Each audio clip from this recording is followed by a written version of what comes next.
अस्सलाम वालेकुम। Programme night addition में हम आपको खुशामदीद कहते हैं। नाजरीन, क्या इमरान खान और इस्टेब्लिशमेंट के दरमियान डेडलॉक ख़त्म कराया जा सकता है?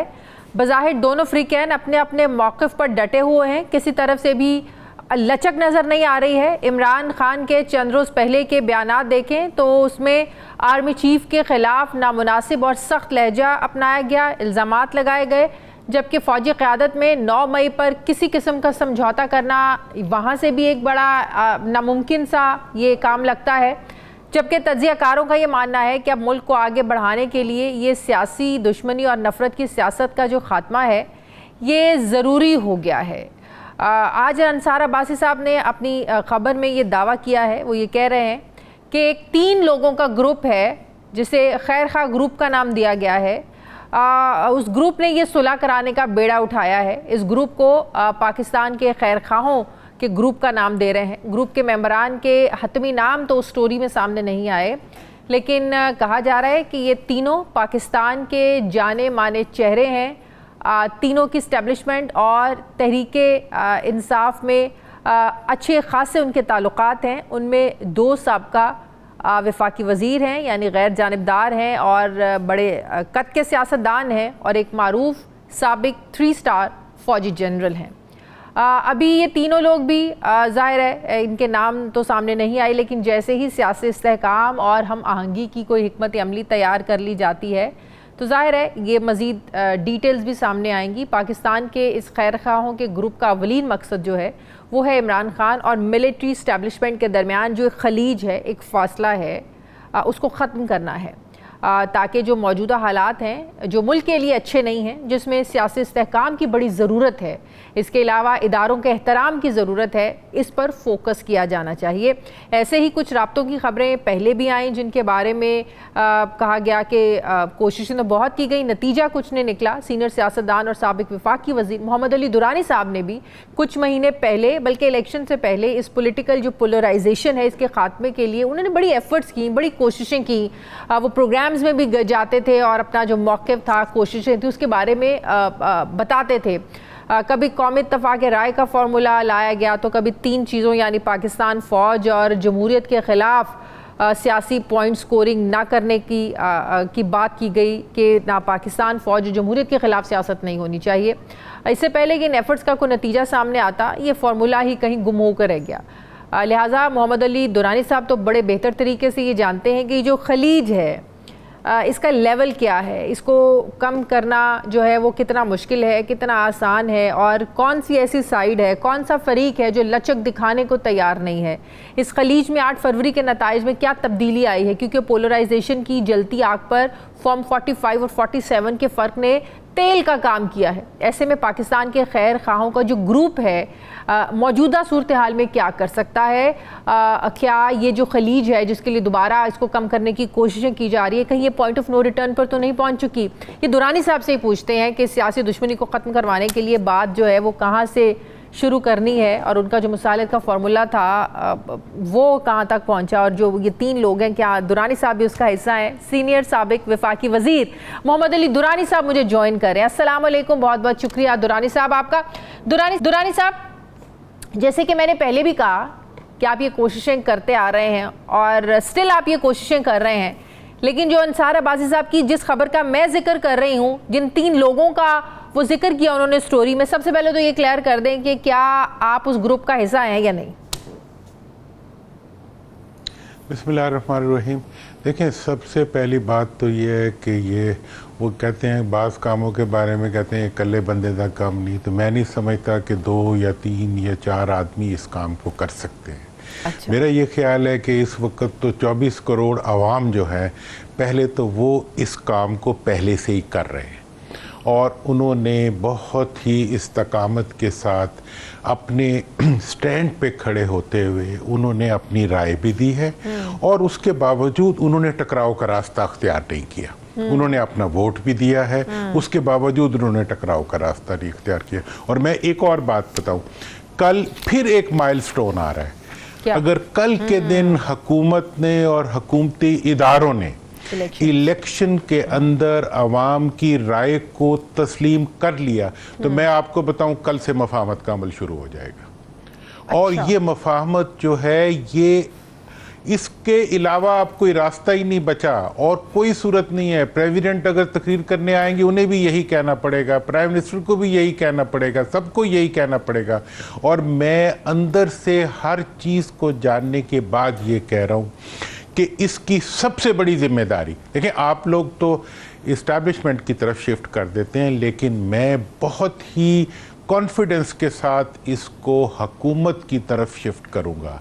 मैं समझता हूं कि आज प्रेसिडेंट और प्राइम मिनिस्टर खड़े होकर कहेंगे जी we are all out for reconciliation, मैं देखता हूं कि कैसे ये रिकन्सिलिएशन नहीं होती और कौन इसके रास्ते में रुकावट बनता है। दुरानी साहब, जरदारी साहब ने परसों जब बस जॉइंट सेशन से खिताब किया, उन्होंने बात की, उन्होंने सियासी बहरान को ख़त्म करने की बात की, उन्होंने मुफाहमत की बात की, मुज़ाकरात की बात की, बिलावल भुट्टो जरदारी ने भी ये बात की।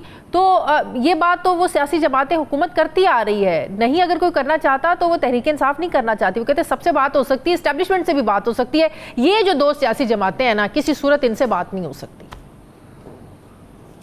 देखें, अगर मैं आपकी स्टेटमेंट को देखूं तो ये पॉलिटिकल स्टेटमेंट तो है, लेकिन ये जर्नलिस्टिक स्टेटमेंट नहीं है। देखें, बात ये है कि अगर बात करने से अगर कुछ होता तो फिर सारी दुनिया ही गोल्डन हो जाती। अमल करने से होता है ना।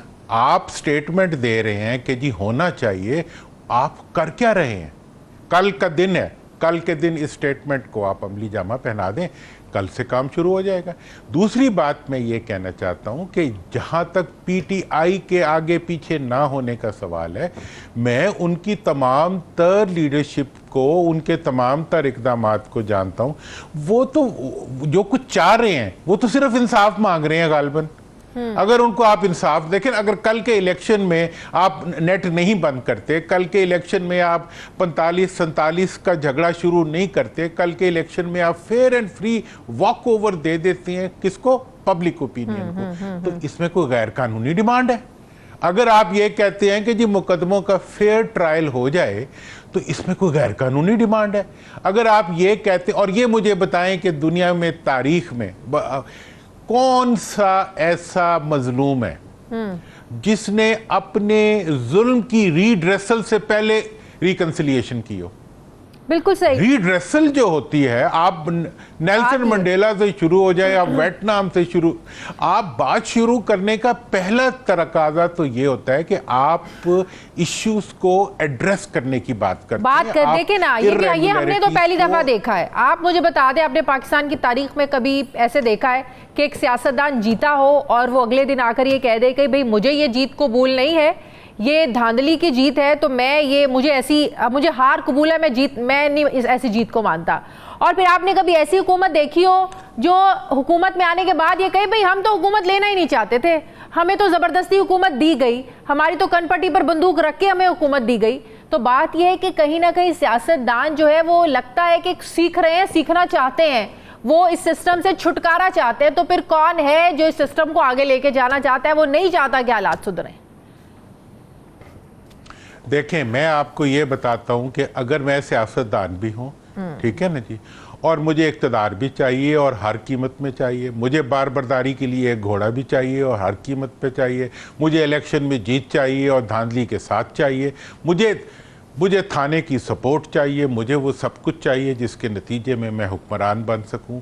और पिछले 52 सालों से 2 ख़ानदानों की हुक्मरानी के बावजूद पाकिस्तान का भट्टा बैठ गया और इस खित्ते के माड़े से कमज़ोर मुल्क जो है वो भी आसमान को जाके लग गए। हमने मार्शलाओं को भी सपोर्ट किया, हमने धांधलियों को भी सपोर्ट किया, हमने मुल्क को नुकसान पहुंचाने वालों को भी सपोर्ट किया, सिर्फ एक शर्त के ऊपर कि मेरा फ़ायदा हो जाए। अब मैं ये आप नहीं समझते ये गलती इमरान खान भी 2018 में कर चुके हैं? आप इससे इस्तिस्ना मुझे बताएं किसको हासिल है? किसी को भी नहीं है। हर एक ने अपनी हस्बे इस्तात, 18 में तो मैं खुद इस चीज का, इस प्रेशर का विक्टिम था।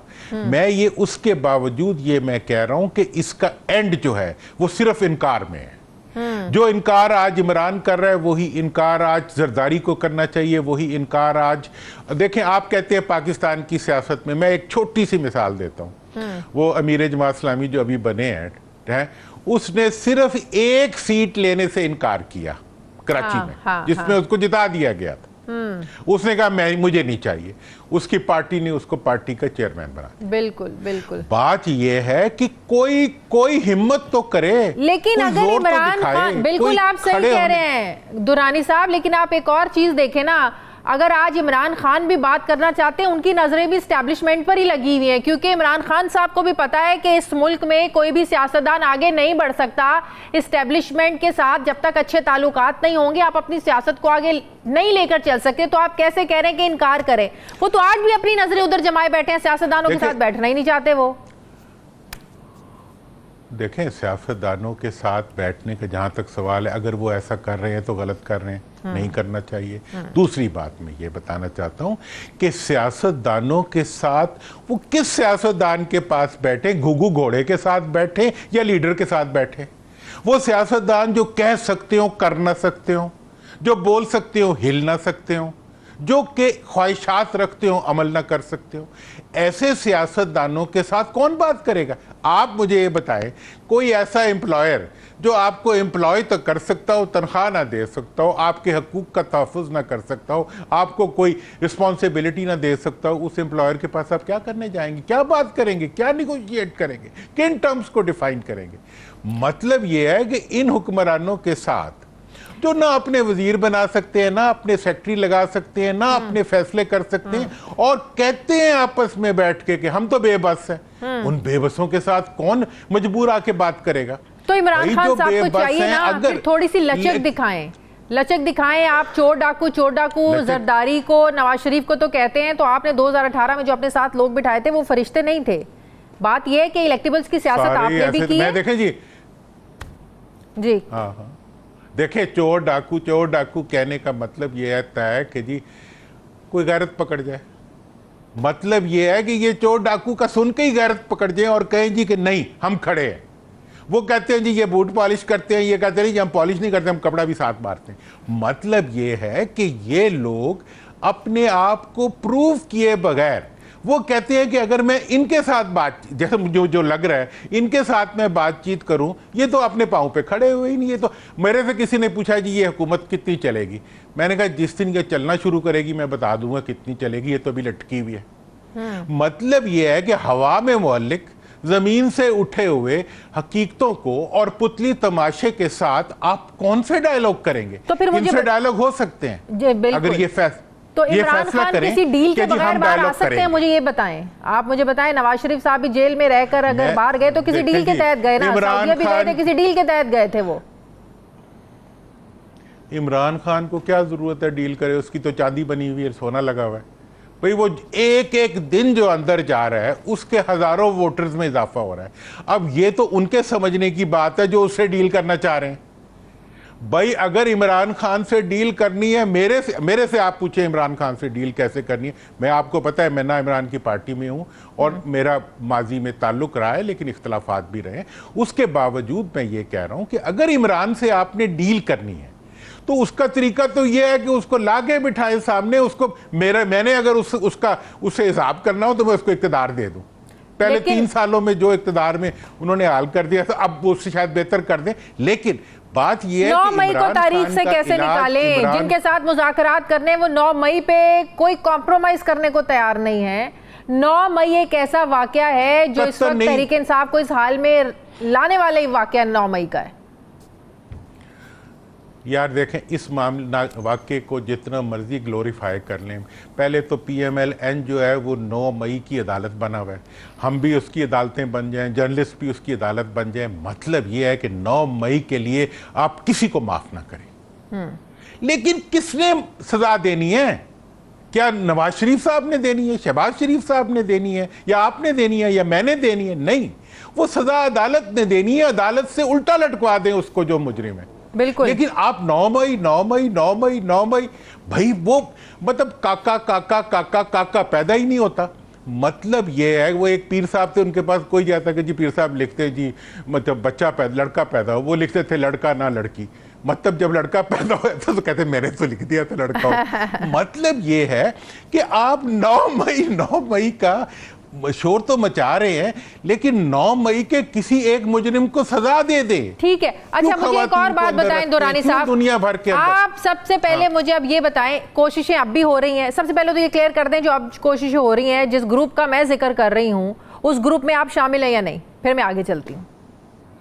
यार मुझे तो अभी कोई ऐसा ग्रुप तो बना नहीं है। अच्छा। जब बनेगा तो मैं ज़रूर ऐसे ग्रुप, मैं तो ऐसा कोई भी ग्रुप जो पाकिस्तान के, मैं तो आपको पता है मैं रिकॉर्ड पे कह चुका हूँ, जो कोई भी रिकन्सिलिएशन के लिए आगे इस वक्त नहीं आता वो पाकिस्तान के साथ ज़्यादती कर रहा है, खा वो जरदारी हो, खा वो शहबाज शरीफ हो, खा वो कोई भी हो, हर एक को आगे आना चाहिए। दूसरी बात यह है, अगर कोई भी ऐसे लोग इस काम के लिए आगे बढ़ते हैं, हम जैसे लोगों को, आपको, हम सबको उनको सपोर्ट करनी चाहिए, हम करेंगे सपोर्ट, बिल्कुल ठीक है। लेकिन तो आपकी जो पहले कोशिशें थी वो क्यों नाकाम हुई? मुझे जरा ये बताएं ना, रुकावट क्या थी, किस तरफ से रुकावट थी, किस फरीक की तरफ से रुकावट थी?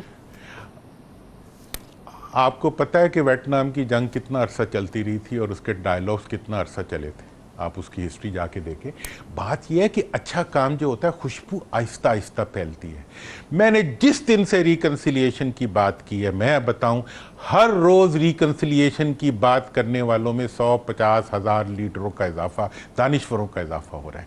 आज आप ये देखें कि प्रेसिडेंट की स्पीच मुकम्मल नहीं होती रिकन्सिलिएशन के बगैर, मियाँ साहब का जलसा मुकम्मल नहीं होता रिकन्सिलिएशन के बाद, बिलावल साहब की गुफ्तगू मुकम्मल नहीं होती रिकन्सिलिएशन के बगैर। ये रिकन्सिलिएशन का लफ्ज़ शुरू किसने किया था? नेशनल यूनिटी कमिटी की बात में, क्योंकि इसमें मेरा कोई इंटरेस्ट नहीं, मैं किसी पार्टी की बगल में बैठ के पार्टी के बगल बच्चे के तौर पे बात नहीं कर रहा, मैं पाकिस्तान के लिए एक दुखे हुए ऐसे सियासतदान के तौर पे बात कर रहा हूं जिसे किसी से कुछ नहीं चाहिए। इस मुल्क में बचा ही कोई नहीं है, ये बता देना रुकावट कहां थी, किस पॉइंट पर आकर आपको लगता था कि यहां मसला फंस गया है और किसी को लचक दिखाने की जरूरत है, वो मुझे तो अच्छा, मुझे कभी भी ये फील नहीं हुआ कि मुकम्मल तौर पे स्ट्रक हो गया है। अच्छा। मैं जितने आज के दिन भी मैं आपको बताऊं कि मुझे ये लग रहा है कि मुसलसल व्हील्स मूव कर रहे हैं और wheels with in wheels move कर रहे हैं। मेरी बात को गौर से सुने। जी जी। खुद व्हील्स मूव कर रहे हैं, wheels with in wheels move कर रहे हैं। तमाम पब्लिक प्रेशर जो है वो हर एक को एक रुख की तरफ मूव करवा रहा है। सबसे ज़्यादा अवाम ने अपना क्लियर इसके ऊपर इंडिकेशन दे दिए, they want reconciliation, they want this country to grow. वो इस पाकिस्तान की मईशत को इस्तेहकाम देना चाहते हैं बजरिया रिकन्सिलिएशन। इसलिए अपनी राय के अमल दरामद के ज़रिए वो इस मुल्क को आगे बढ़ाना चाहते हैं। इन तमाम चीज़ों के अंदर एक दिन भी, शायद ये मैं आपको सही बता रहा हूँ, मुझे एक दिन भी मायूसी नहीं हुई कि मामला आगे नहीं चढ़ा। लेकिन मैं सियासत का और तारीख का शऊर रखने वाला इंसान हूँ, मैं पढ़ता रहता हूँ हर वक्त, मुझे तारीख पता है किस रफ्तार से मूव करती है। ये लोग जो कोशिश कर रहे हैं इसको रोकने की, वो तारीख के पहिए को उल्टा चलाना चाहते हैं। वो इनके सरों से गुजर के आगे जा चुके हैं। कौन लोग रोकना अब वापस नहीं आएगा। कौन लोग रोकना चाहते हैं दुरानी साहब? कौन लोग रुकावट है? जो इस वक्त इक्तदार में चले गए हैं, जो मरूसी सियासत के जरिए अपने बच्चों को इक्तदार देना चाहते हैं, उनको ये पता होना चाहिए कि देयर टाइम इज ओवर। अब उन्हें अवाम, अगर उन्होंने अपने बच्चों को बचाना है, वो तो बात करते हैं दोबारा सियासी मफाहमत की बात करते हैं, सियासी बहरान को खत्म करने की बात करते हैं, मिलकर बैठने की बात करते हैं वो लोग। तो हाँ, तो मिलके किस लिए? भाल के मिल के बैठना है तो मुल्क के लिए बैठो ना। मिल के लिए बैठना है तो जब आपने देखें, मफाहमत का एक शर्त होती है, पहली, पीछे हटना पड़ता है। हाँ। मफाहमत इक्तदार ने शुरू करनी होती है। अगर मफाहमत इक्तदार नहीं करेगा तो वो इक्तदार से महरूम हो जाएगा। अभी तो नकली इक्तदार है, वो तो है ही नहीं। मतलब वो जो है वो नहीं है। कल एक टेस्ट केस है, एक दोबारा आप चांस दे सकते हैं। अवाम की राय का एहतराम करें, अवाम जहां अपना वजन जिस पलड़े में डालें आप उसको एक्सेप्ट कीजिए, तो हम समझें कि वाकई मुल्क की जो जमहूरियत वो दुरुस्त पटरी पर चल पड़ी है। बिल्कुल, मैं जनाब ये समझता हूं कि कल का दिन जो है इस हुकूमत के पास, हुकूमती इदारों के पास एक वो है अपॉर्चुनिटी है। दूसरी बात मैं आपको एक और बड़ी क्लैरिटी बता दूं कि इसके बगैर, मफाहमत के बगैर आगे बढ़ने का रास्ता और कोई नहीं है। और ये उसी वक्त होगा। और अगर आपने आज के दिन पे देखना है। मैं आपको बता दूं, आपको दोबारा इलेक्शन करवाने पड़ेंगे। सही। और वो इलेक्शन सिर्फ उसी वक्त में कामयाब होंगे जब मौजूदा पार्लियामेंट जो है वो उन इलेक्शन के लिए अगला लाहे-अमल बनाएगी। अब कोई अबूरी हुकूमत तस्लीम नहीं होगी। इसी पार्लियामेंट को आगे बढ़ने का रास्ता बनाना पड़ेगा और मुल्क के अंदर इस्तेहकाम और जमहूरियत को मजबूत करना। ठीक है, बहुत शुक्रिया मोहम्मद अली दुरानी साहब, साबिक वजीर मेरे साथ थे। बहुत शुक्रिया। मुझे ब्रेक लेने नाज़रीन, वापस आते हैं वक्त के बाद।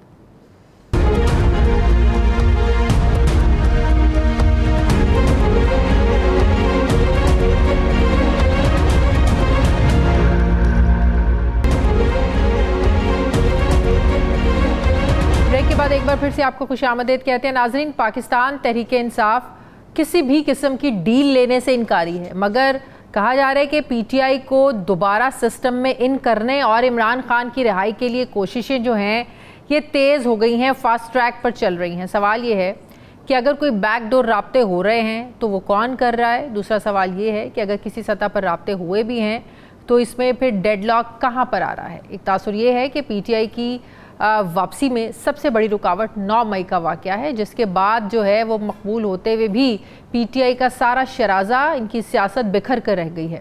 कई पुराने साथियों ने हालात की नज़ाकत को देखते हुए प्रेस कॉन्फ्रेंस की और पार्टी छोड़कर उन्होंने अपनी जान छुड़वा ली। वहीं कई रहनुमा ऐसे भी थे जिन्होंने सब कुछ भुगता, मुकदमात भुगते, जेलें काटी, सज़ाएँ काटी और वो आज भी इमरान खान के साथ खड़े हैं, तहरीक इंसाफ के साथ खड़े हैं।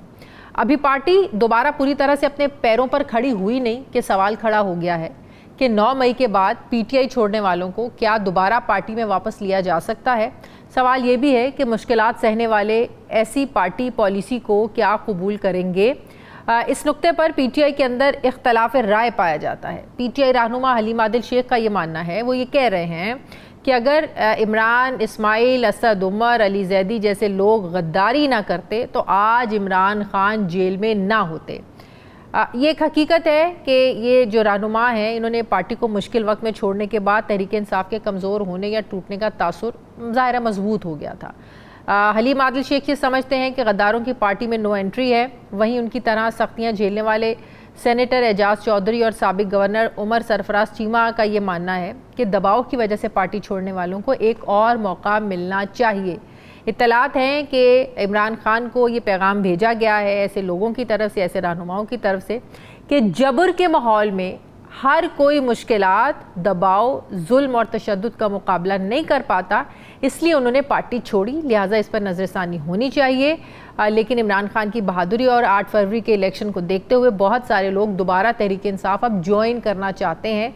लिहाजा ऐसे लोगों को मौका मिलना चाहिए। नाजरीन, बज़ाहिर अभी पीटीआई पर सख्तियों का जो दौर है वो पूरी तरीके से ख़त्म नहीं हुआ। मालूम नहीं होता फिर पार्टी में ऐसी वापसियां हो क्यों रही हैं, क्यों बात चल रही है, क्या तहरीक इंसाफ को कहीं ढील मिलना शुरू हो गई है जिसकी वजह से जो है वो ऐसे लोगों को दोबारा पार्टी में जाने की ज़रूरत महसूस हो रही है। हलीम आदिल शेख साहब तहरीक इंसाफ के रहनुमा मुझे ज्वाइन कर रहे हैं। अस्सलाम वालेकुम, बहुत बहुत शुक्रिया हलीम आदिल शेख साहब आपका। ये फरमाइएगा कि इसमें तो कोई शक नहीं है कि आपकी पार्टी में 2 धड़े हैं, एक मज़ामत की बात करता है, एक मफाहमत की बात करता है, एक सबको मिलकर साथ लेकर चलने की बात करता है। जब मुफाहमत की बात करें तो शेर अफजल मरवत साहब जैसे जो लोग हैं उनके ऐसे बयानात आ जाते हैं कि जिसकी वजह से पार्टी को लाताल्लुकी उनके बयानात से करना पड़ता है। आप जो बात कर रहे हैं, आपने असद उमर का नाम लिया, आपने अली जैदी का नाम लिया, आपने इमरान इस्माइल साहब का नाम लिया, आपने इनको गद्दार कहा और आप कह रहे हैं कि ऐसे लोगों की पार्टी में दोबारा वापसी होनी नहीं चाहिए। क्यों आप समझते हैं कि ऐसे लोग जो नहीं मुकाबला कर सके जबर का, तशद्दुद का, जो नई कैदें ये जो भुगत सके, तो आप क्यों समझते हैं इनको पार्टी में वापस नहीं लेना चाहिए? देखिए, एक तो मैं कहना चाहता हूं कि मैंने 3 नाम इसलिए लिए कि वो जो साफ़ी ने सवाल किया था उन साफ़ी ने इन 3 का नाम लिया था, तो मैंने जवाब में 3 नाम लिए। लेकिन मैं ये समझता हूं वो तमाम लोग, असद उमर से लेके परवेज़ खटक तक, महमूद ख़ान से लेके अली जैदी तक, आमिर कियानी साहब से लेके पंजाब के जितने मुराद राज तक, मतलब वो तमाम लोग जिन्होंने 9 मई के बाद जो सूखे पत्तों की तरह झड़ते गए, ये गया, ये गया, ये गया, ये गया, ये भी गया, ये भी गया, ये भी गया, एक जो तमाशा लगा, उसकी वजह से पार्टी को नुकसान ये पहुंचा कि एक पैगाम चला गया कि पार्टी डिसमेंटल हो गई, पार्टी फारिग हो गई, पार्टी कमज़ोर हो गई, पार्टी के लोग तितर बितर हो गए, जिसकी वजह से एक परसेप्शन ली गई कि भाई ये लोग सब चले गए, इमरान खान अकेला रह गया। तो उनकी ज़रूरत हुई जो पॉलिसी साज थे कि उन्होंने खान साहब को भी गिरफ़्तार कर लिया।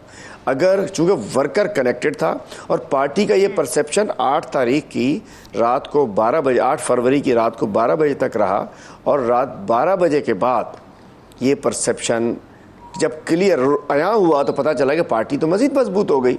कौम तो इमरान खान के साथ खड़ी है, पार्टी तो इमरान खान के साथ खड़ी है। तो इसलिए मैं कहता हूं कि वो लोग अगर उस मुश्किल वक्त में खान साहब को ना छोड़ते, इसको गद्दारी के ज़मीने में लाता हूं कि उन्होंने जब वक्त आया तो पार्टी को छोड़ दिया, पार्टी को कमज़ोर किया, वर्कर्स को लावारिस छोड़ दिया, हज़ारों लोग जेलों में रह गए, ख़वातीन जेलों में रह गई, छोटे छोटे बच्चे सनम जावेद के भी हैं, आलिया हमज़ा की भी बेटियां हैं, हमारे इबाद फारूक का भी बेचारा बेटा, उसका भी वो भी जान से गया है। बड़े बड़े लोग जो अंदर वर्कर हैं उनके भी घर के मामला हैं। प्रेशर तो सब पे है और किस पे प्रेशर नहीं है? ये बड़े लोग जो कोई गवर्नर, कोई वजीर, कोई ये कोई वो, जब छोड़ा तो मैं समझता हूँ कि उन्होंने गद्दारी की इमरान खान से। वो शख्स जो मुल्क के कुछ लिए लोगों में सक्कत होती है बर्दाश्त करने की, तशद्दुद बर्दाश्त करने की, कुछ लोग नहीं कर पाते।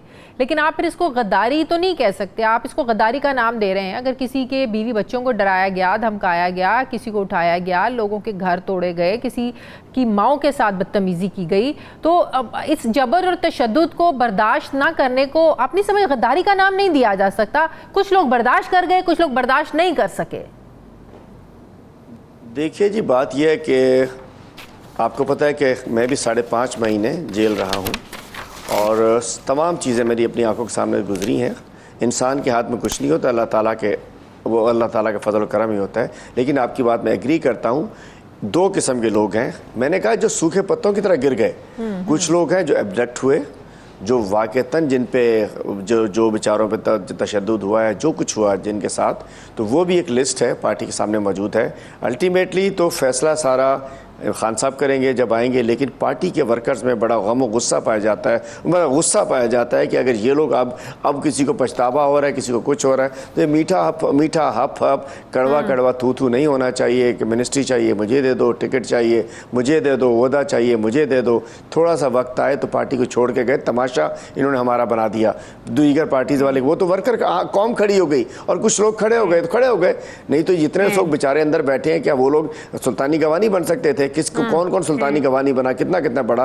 लेकिन वो लोग जिनके ऊपर बेचारों पे तशद्दुद हुआ, ज्यादती हुई, बर्बरियत हुई, उनको साथ जो एब्डक्ट हुए। लेकिन कुछ लोग जो पैगामात भेजे, शिबली फराज साहब, एजाज चौधरी साहब, उमर सरफराज चीमा साहब, कहा जा रहा है कि खान साहब को जेल के अंदर पैगामात भिजवाए जा रहे हैं कि इस पर नज़रसानी करें। जो लोग जबर बर्दाश्त, तशद्दुद नहीं बर्दाश्त कर सके तो उनको पार्टी में आना चाहिए, उनको वापसी के लिए उनके लिए रास्ते खुले रखने चाहिए। खान साहब को पैगामात भेजे जा रहे हैं।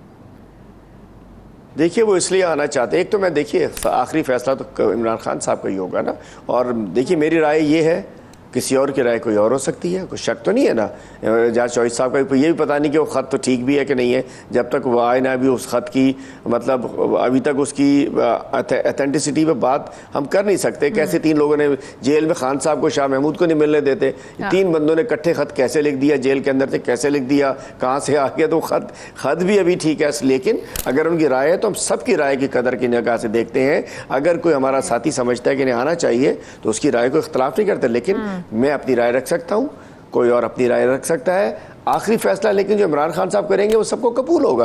लेकिन इस वक्त ये है कि क्वेश्चन है कि आज जो लोग छोड़ रहे हैं, तो बहुत सारे लोग आज भी सैकड़ों लोग जेलों में बंद पड़े हैं। हमारी ख़वातीन जेलों में बंद पड़ी हैं, आती हैं जाती हैं जाती हैं आती हैं। और मैं भी 5.5 महीने सब कुछ मेरे साथ भी हुआ है। उसके बावजूद बात यह है कि मुझे सब कुछ पता है। तो इस वक्त जो आगे जिनका दिल उनके, इसलिए उनको पता है कि इमरान खान है, एक हकीकत है। पाकिस्तान की कौम ने आज नहीं तो कल नहीं तो परसों बस इमरान खान ने होना है। इसलिए अब उन्हें वो मिनिस्ट्रियाँ, वो MNA शेप, वो प्रोटोकॉल, अब वो घर से बाहर नहीं निकल सकते, शादियों में नहीं जा सकते, रेस्टोरेंट पे नहीं जा सकते, ग्रोसरी नहीं करने जा सकते।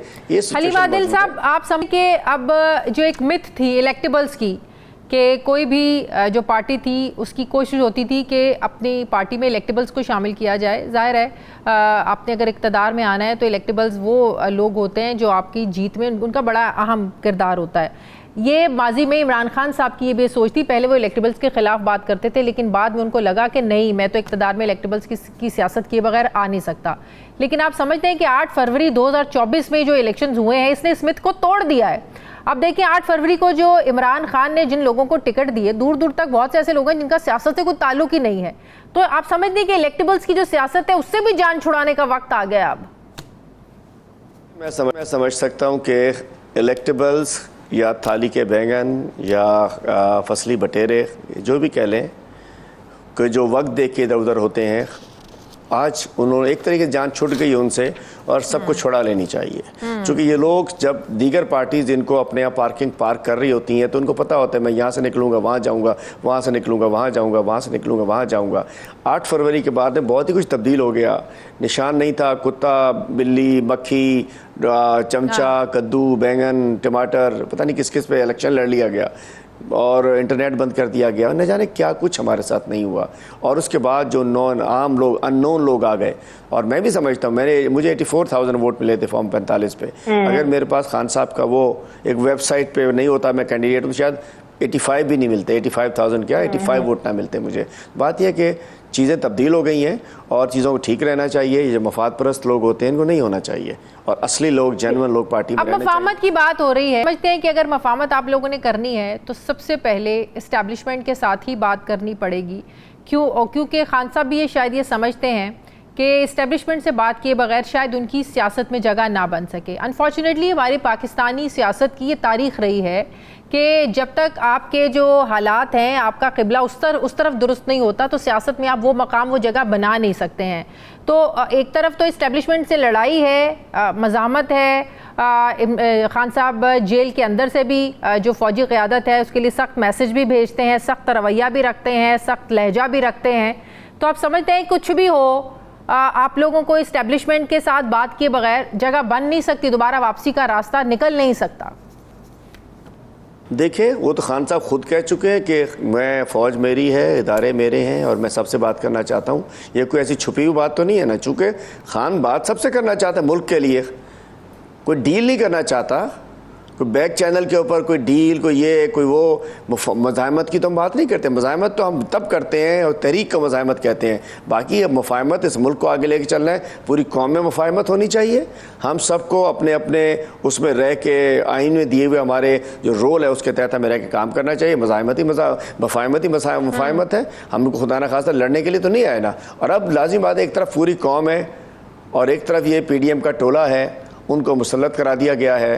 तो अल्टीमेटली खान ने आना है। तो हमारा कोई नहीं है कि हमने कोई लड़ाई करनी है, मज़ाहमत करनी है, सब कुछ करना है। हम ज़हनी तौर पे बिल्कुल हम समझ सकते हैं आप लोग ज़हनी तौर पर तैयार हैं बात, ये सिर्फ इस्टेब्लिशमेंट के साथ, सियासतदानों के साथ तो आप लोग बात करने को, बैठने को तैयार नहीं हैं। तो यही तो गलती है हमारे सियासतदानों की। जब तक सियासी मामलात अपने हाथ में नहीं लेंगे तो जमहूरियत मजबूत नहीं हो सकती और सियासी मामलात फिर सियासतदानों के हाथ से माजी की तरह निकलते रहेंगे। और यही बात आज गलती दोबारा फिर खान साहब करने जा रहे हैं, वो सियासतदानों के साथ बैठना ही नहीं चाहते हैं। देखिए इशू ये है कि इस वक्त के जो बेचारे जिन्हें आप सियासतदान कह रही हैं वो अपनी सब कुछ खो चुके हैं। सबको पता है कि इस वक्त बड़ा major role, major stake holder हमारी इस्टेब्लिशमेंट है और उसके हवाले से खान साहब एक क्लियर पैगाम दे चुके हैं कि मैं सबसे बात कर सकता हूँ। मुल्क के लिए, मुल्क को आगे लेके चलने के लिए बात तो हो सकती है ना, मुल्क के आगे। और उसमें क्या कि सब लोग अपने अपने आइन के तहत जो उनका रोल है, हम सब का, सब इदारों का, पॉलिटिकल पार्टीज़ का, इस्टेब्लिशमेंट का, जुडिशरी का, ब्यूरोक्रेसी का, जिसका जो रोल है आइन में जो डिक्लेयर्ड है उसके तहत सब काम करें और बैठें। कुछ गलतियां पुरानी हो गई हैं उसको तस्लीम करें, उसके बाद आगे चलें। अब क्या है, इसका अख्तियार इमरान खान साहब का खुद ही का अख्तियार है, वो इस्तेमाल कर सकते हैं। हमें नहीं पता कि वो किस अंदाज की आगे चलने की बात कर रहे हैं, लेकिन मैं नहीं समझता कि हम खतरे में लड़ने के लिए नहीं बैठे, हमें आगे मुल्क को लेके चलना है। हमने मुल्क आवाम के लिए बेहतरी पैदा करनी है। आज 2 वक्त की रोटी नहीं मिल रही है। इमरान खान साहब को अपना रवैया बदलना होगा ना। एक तरफ वो बात भी करना चाहते हैं, जैसे कि आप भी कह रहे हैं, वो अंदर से पैगाम भी भेजते हैं, मैं सबके साथ बात करने के लिए तैयार हूँ, लेकिन उसके साथ साथ फिर वो जो फौजी क़यादत है उस पर इल्ज़ामात लगाने से भी जो है ना वो पीछे नहीं हट रहे हैं। वो आर्मी चीफ पर डायरेक्टली उनका नाम लेकर जो है ना वो इल्ज़ामात लगाते हैं। तो ऐसा तो नहीं हो सकता कि आपने बात भी करनी है और आपने अपना लहजा और आपने अपना रवैया भी ऐसा सख्त रखना है और इल्ज़ाम तराशी भी करनी है। जिन पर इल्ज़ाम तराशी आपने करनी है और आप कर रहे हैं, बात भी आपने उन्हीं से करनी है और आपको पता है उनसे बात किए बगैर कुछ हो भी नहीं सकता। देखिए, स्टैंस क्लियर होना चाहिए, क्लियर स्टैंस है, और जो उन्होंने बात की है वो बिल्कुल उसके ऊपर खड़े हैं। बात यह है कि वो नहीं होता कि दिल में कुछ हो, ज़बान पे कुछ हो, जो सूरत हाल कुछ हो। एक क्लियर मैसेज उससे पहले उन्होंने दिया था कि मैं सबसे बात करना चाहता हूँ। आज भी वो मैसेज मौजूद है। मैं समझ सकता हूँ कि जो हक़ाइक़ ऐसे हैं कि वो सामने अगर आ रहे हैं तो वो लोग जो पीछे बैठ के आगे कुछ होते हैं पीछे कुछ होते हैं, इमरान खान के दिल में है वही ज़बान में है और वो चाहता है, वो उसको कौम ने वोट दे दिया है। मैं समझ सकता हूँ कि जिसको इतनी पूरी पाकिस्तानी कौम जिसके साथ खड़ी हो वो गलत नहीं सोच सकता। आए सब इकट्ठे हों, मुल्क को आगे बढ़ाएं, आगे चलें, और मैं उसी में बेहतरी है आगे। तो फिर जरदारी साहब ने अगर आए चलें आगे बढ़ें, तो जरदारी साहब ने भी तो मफाहमत की पेशकश की है ना, वो क्यों कबूल नहीं है? वो भी तो कह रहे हैं आए मिलकर बैठें, मुल्क को सियासी बहरान से निकालें। जरदारी साहब की मुफाहमत कुछ लो कुछ दो वाली होती है, वो पीटीआई कभी कबूल नहीं करेगी। इमरान खान कभी हमें नहीं चाहिए। इनकी तो लो दे ले दे लेने की देने की वो नहीं है जी। जो लेना है अवाम के लिए लेना है, जो देना है अवाम को देना है, पाकिस्तान को देना है, कौम को देना है। ज़ाती तौर पे ना किसी पार्टी को कुछ चाहिए ना किसी लीडर को कुछ चाहिए। इतनी सी सूरत हाल है। मैं कहना चाहूँ ये ले दो का सिलसिला ख़त्म होना चाहिए। ले दे का सिलसिला। जरदारी साहब हमें भी अपनी तरह समझते हैं। ये इमरान खान वो नहीं है कि जरदारी साहब की डील में आज ये डील्स पे यकीन रखते हैं। हलीम आदिल साहब, जो आप लोग अब एहतजाज कर रहे हैं, मौलाना साहब भी एहतजाज कर रहे हैं, तो मिलकर आप लोग एहतजाज क्यों नहीं करते? मिलने में अब रुकावट क्या है? मुलाकातें भी हो चुकी हैं, बैठकें भी हो चुकी हैं, असद कैसर साहब भी बार बार मिल चुके हैं, रुकावट कहाँ आती है? क्यों, अगर आप नहीं समझते मिलकर एहतजाज करें तो ज़्यादा एक मौसर एक स्ट्रॉन्ग मैसेज जाएगा हुकूमत को? हमारी 3 जमातों के अलावा सबसे रब्ता है। हम नून लीग MQM PP से रब्ता नहीं करेंगे। और मौलाना साहब से पिछले दिनों भी असद कैसर साहब की बातचीत हुई है। हम रवाबित में हैं। बाकी दीगर जमातों से भी हमारे राब्ते हैं। हमारा चकजई साहब से, अख्तर मंगल साहब से, सुन्नी इत्तेहाद कौंसिल तो इत्तेहादी है, मजलिस वहदतुल मुस्लिमीन, जमात इस्लामी, GDA, SUP, कौमी अवामी पार्टी, तमाम मुख्तलिफ जमातों से हम राब्ते में हैं। और अब तो एक अलाइंस के तौर पे हम आगे बढ़ रहे हैं। और इंशाल्लाह मौलाना साहब भी कहीं ना कहीं हमारी इनसे बातचीत होगी। और फिक्र ना कीजिए, अनकरीब इस एक नुकाती एजेंडे वहाँ भी रवैये बदलने की ज़रूरत है। कल ही मौलाना हैदरी साहब ने मेरे प्रोग्राम में कहा था कि आप लोगों को उधर भी खान साहब को रवैये अपने बदलने की ज़रूरत है। माजी में जो लहजा और जो एक सोच रही है आपकी मौलाना साहब के बारे में, जब तक अपने माजी पर किए तहरीक इंसाफ उस पर अपने किए पर शर्मिंदा नादर नहीं होगी, यहाँ भी मामलत आगे नहीं बढ़ सकते। यहाँ भी रवैयों का ही मसला है। देखिए जी, हमारी तरफ भी हार्डलाइनर्स बहुत सारे हैं, उधर भी हैं, लेकिन 2 रोज़ कबल ही असद कैसर साहब का और मौलाना साहब की बात हुई है।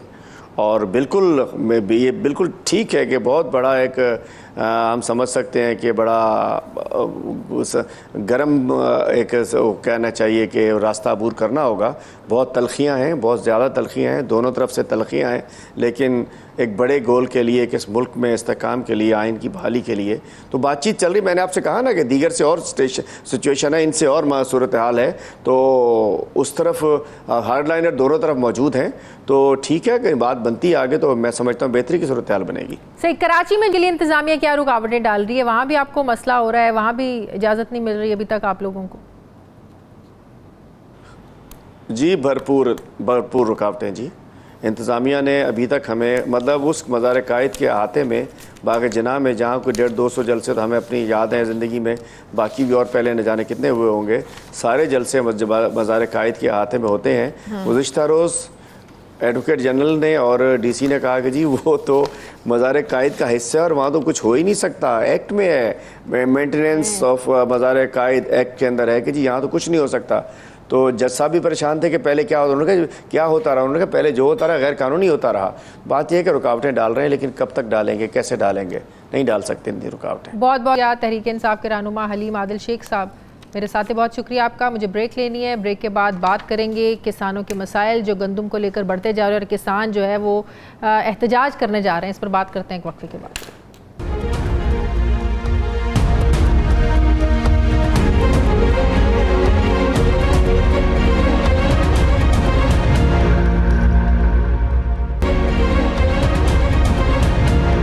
ब्रेक के बाद एक बार फिर से आपको खुशामदीद कहते हैं। नाज़रीन, कहने को तो पाकिस्तान एक ज़रई मुल्क है, मगर यहाँ पॉलिसीज़ देखें तो वो लगता है कि वो किसान दुश्मन पॉलिसीज़ बनाई गई हैं। किसान की हालत ज़ार देखें कि जब फसल काश्त करने का सीज़न शुरू होता है तो पहले किसान गंदम की काश्त के वक्त खाद और बीज के लिए लाइनों में खड़े नज़र आते हैं और अब अपनी फसल को बेचने के लिए हुकूमती जो डिपो हैं उनसे डर रहे हैं और मिडल मैन का मुँह देख रहे हैं। पंजाब में इस साल गंदम की बम्पर फसल हुई है, लेकिन किसान अपने दाने हुकूमती रेट यानी 3900 रुपए की इमदादी कीमत से भी अब कम बेचने पर मजबूर है। और जो मिडल मैन है कि किसानों से औने पौने दामों गंदम उठा रहे हैं और जिससे किसान का ज़ाहिर नुकसान हो रहा है। मार्केट में ख़रीदारी ना होने के बराबर है। काश्तकारों का दावा है कि हुकूमत ने अपने ऐलान के बावजूद गंदम की जो ख़रीदारी है वो अभी तक शुरू नहीं की है, जिसकी वजह से आड़ती और फ्लोर मिल्स वाले जो हैं वो किसानों का इस्तेहसाल कर रहे हैं, उनका नुकसान हो रहा है।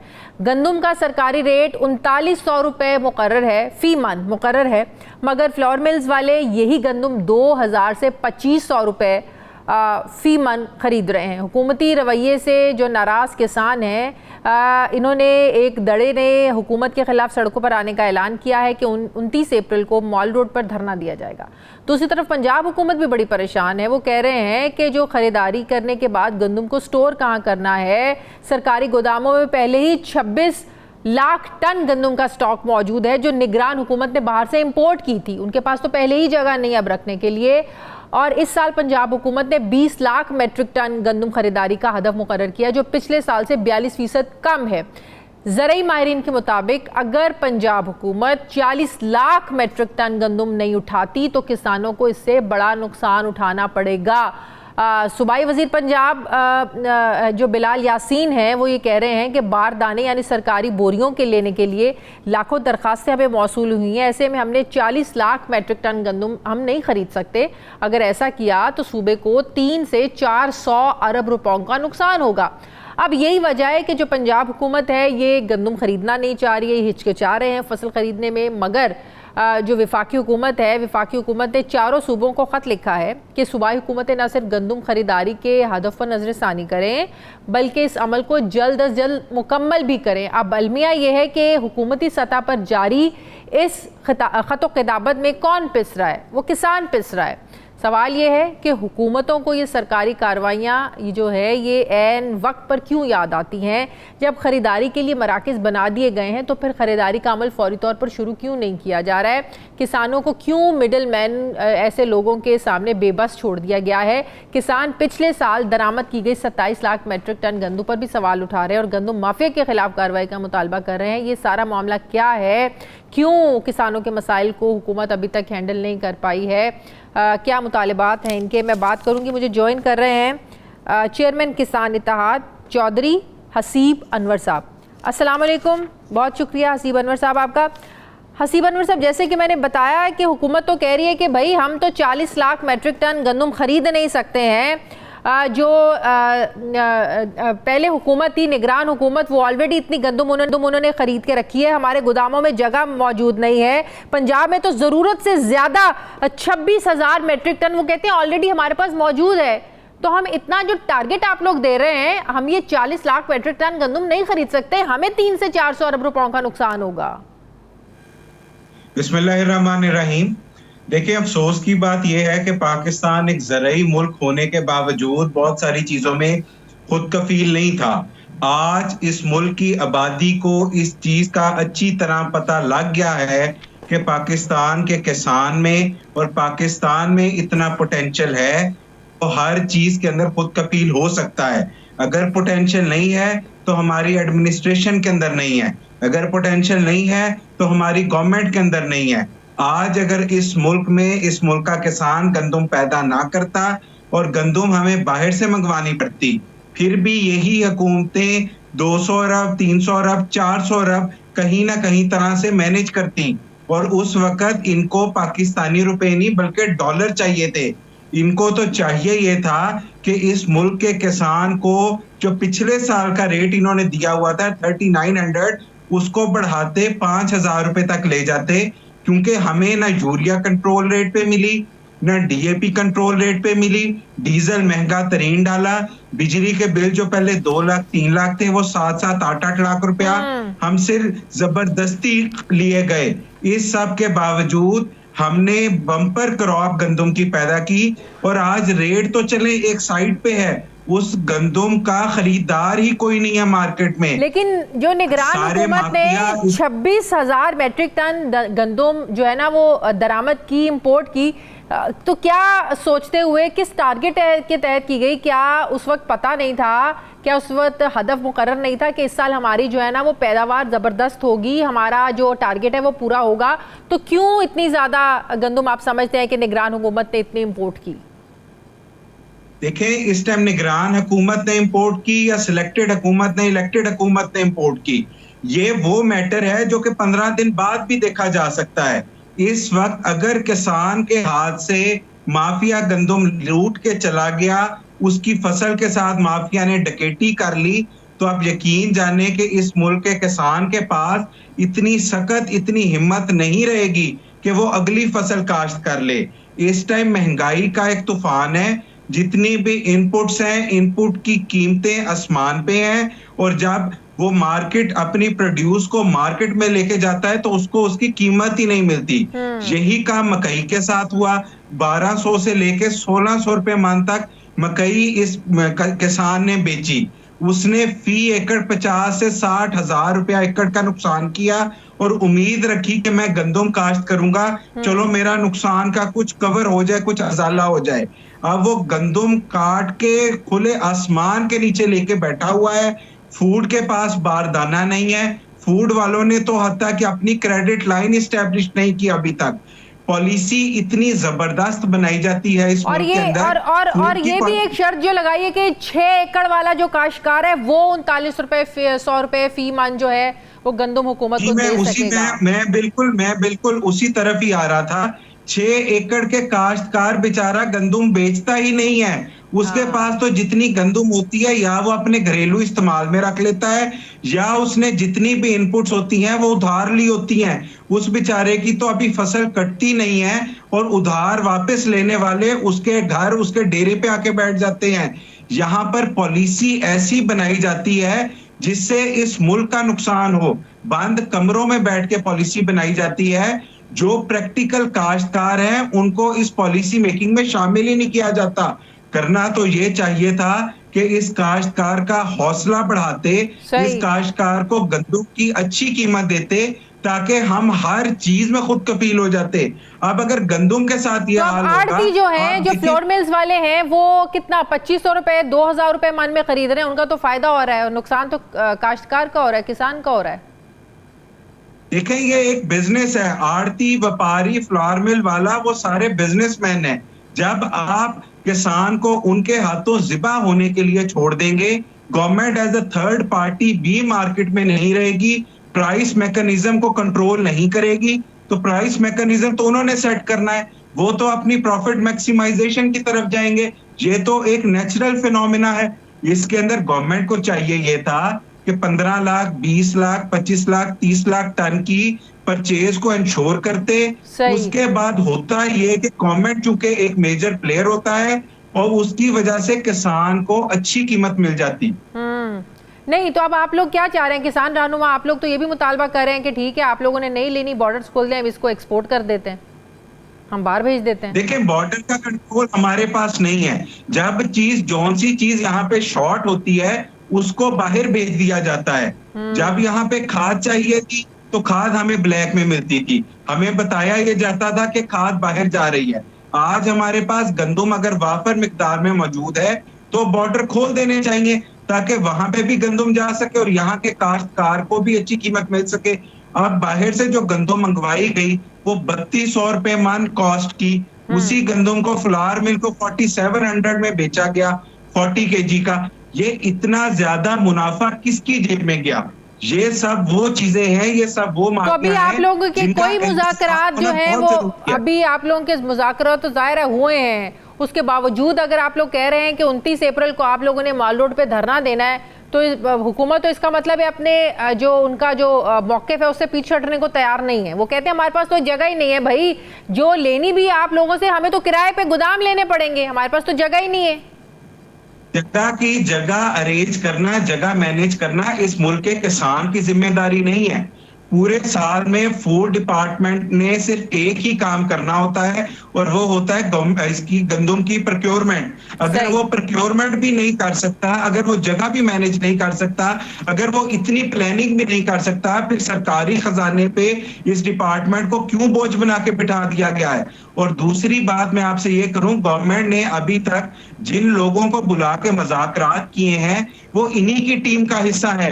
वो प्रैक्टिकल काश्तकार, प्रैक्टिकल फार्मर है ही नहीं, उनसे ही अपनी मर्जी के बयान दिलवा के अपनी मर्जी के मकासद पूरे करते हैं। इंशाअल्लाह ताला हम भी 29 अप्रैल को भरपूर ताकत के साथ लाहौर आएंगे, अपना पुरअमन एहतजाज रिकॉर्ड करवाएंगे, क्योंकि ये ज़राअत के साथ किसान की बका की जंग है। अगर यही हालात रहे और यही महंगाई रही तो यकीन जाने हमारे गांव देहात में इस कदर गुर्बत आ जाएगी, इस कदर गुर्बत आ जाएगी कि वो किसी से कंट्रोल ही नहीं होगी। ठीक है, बहुत शुक्रिया चेयरमैन किसान इत्तेहाद चौधरी बनवर साहब मेरे साथ थे, बहुत शुक्रिया आपका। नाज़रीन, प्रोग्राम का वक्त खत्म हो गया है। फीडबैक दें, अपना ख्याल रखें, मुझे इजाज़त दें, अल्लाह हाफ़िज़।